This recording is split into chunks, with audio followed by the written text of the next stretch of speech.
नमस्कार दोस्तों।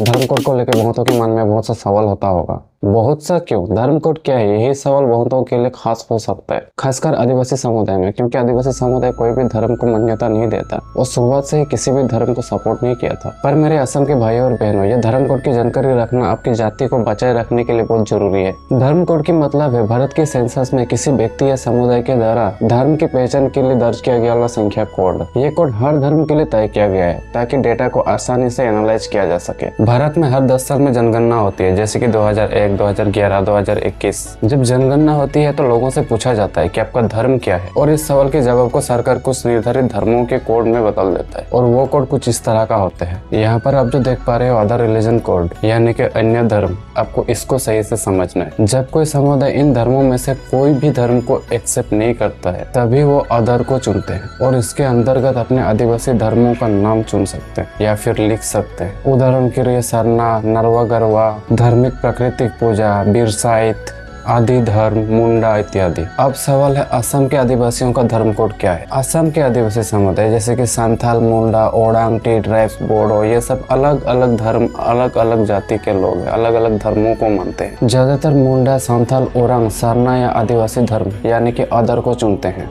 और टी ट्राइब्स में हिंदू, क्रिश्चियन, सरना, इनमें कई सारे धर्मों का मिश्रण है। पर यहाँ पर आपको ध्यान देना पड़ेगा कि सरना जैसे धर्म को सरकार ने अभी तक कोई स्वतंत्र धर्म कोड नहीं दिया है, लेकिन आदिवासी लंबे समय से इसकी मांग कर रहे हैं। आदिवासी समुदाय चाहते हैं कि अदर की जगह कोई अन्य धर्म कोड जैसे कि धर्म कोड 9 हो, जो सरना या आदिवासी के लिए। जनगणना के समय आप जो भी धर्म लिखवाते हैं वो सरकारी रिकॉर्ड में दर्ज होता है, इसलिए सभी आदिवासी समुदाय को जागरूकता होना जरूरी है। और असम में तो ये बहुत ही जरूरी है, क्योंकि यहाँ पर आदिवासी शब्द को मिटाने के लिए टी ट्राइब जैसे शब्द टक्कर पर है। टी ट्राइब कम्युनिटीज में कुछ लोग हिंदू, कुछ लोग ईसाई और कुछ लोग अपने पारंपरिक विश्वास में चलते हैं। और आदिवासी मुंडा, संथाल, ओरांग, ये लोग सरना यानी कि नेचर की वर्शिप करते हैं, लेकिन उन्हें कभी कभी हिंदू में गिना जाता है जब वो अदर नहीं भरते हैं। इसलिए कई मुंडा लोग धर्म कोड 7 के साथ साथ अपना धर्म, आदिवासी धर्म, मुंडा धर्म, सरना लिखते हैं। देखिए, धर्म कोड एक जनगणना का तकनीकी तरीका है जिससे लोगों के धर्म को नंबर के जरिए रिकॉर्ड किया जाता है। असम के आदिवासियों को अपने परंपरागत धर्म को बचाने के लिए अदर में सही धर्म को लिखना बहुत जरूरी है, जैसे सरना, मुंडा धर्म, आदिवासी धर्म आदि। सरना धर्म को मान्यता देने के लिए कई राज्य आंदोलन किए जा रहे हैं ताकि सरकार कोड 9 या अन्य कोड कुछ दे।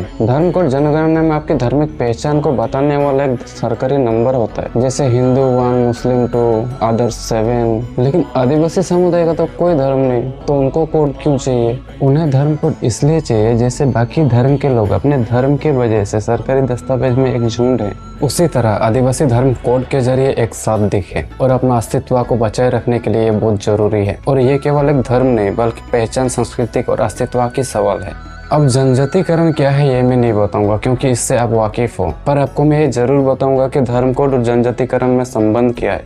आदिवासी समुदाय में भी अपना एक अलग धार्मिक पहचान होता है, जैसे सरना, बिरसाइत, डोंगर धर्म, कंकलिन पूजा, प्रकृति पूजा। लेकिन जब जनगणना में उन्हें हिंदू गिना जाता है तब उनके अलग पहचान बिल्कुल खत्म हो जाता है।